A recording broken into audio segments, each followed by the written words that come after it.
இல்லை, இதுவரைக்கும் ஒன்றிய அரசை எதிர்த்து தாவேகா அரசில் இருக்கக்கூடியவர்களோ முதலமைச்சரோ அமைச்சர்களோ எந்த கேள்வியும் எழுப்பியதாக எனக்கு நினைவில் இல்லை.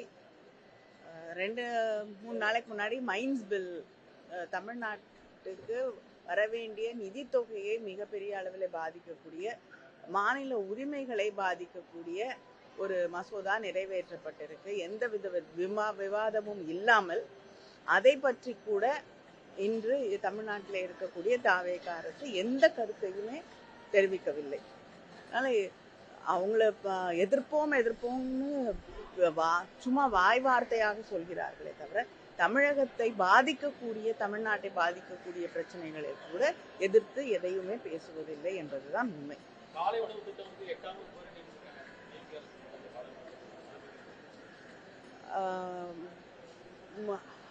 திராவிட முன்னேற்ற கழகத்தின் முதலமைச்சராக இருந்த அண்ணன் தளபதி அவர்கள் கொண்டு வந்த திட்டத்தை அதோடைய முக்கியத்துவத்தை உணர்ந்து அதை நீட்டித்திருப்பது நிச்சயமாக வாழ்த்தக்கூடியது.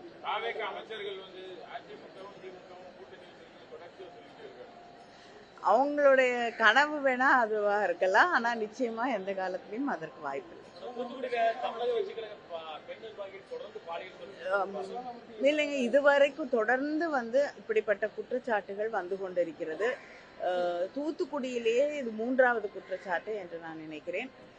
தொடர்ந்து இந்த குற்றச்சாட்டுகள் வந்து கொண்டிருந்தாலும் அவர்கள் மீது வழக்கு போடுவதோ சம்பந்தப்பட்டு இருக்கக்கூடியவர்கள் கைது செய்யப்படுவதோ கிடையாது. தமிழ்நாடு முழுவதுமே பெண்களுக்கு எதிரான குற்றங்கள், பொதுவான குற்றங்கள் அதிகரித்து கொண்டே வருகிறது. மாணவர்களுக்கு பள்ளியிலே படிக்கக்கூடியவர்களுக்கு கூட பாதுகாப்பு இல்லாத ஒரு சூழலை நாம் பார்த்து கொண்டிருக்கிறோம். ஆனால் அரசு இதற்கு எந்த நடவடிக்கையும் எடுப்பதில்லை.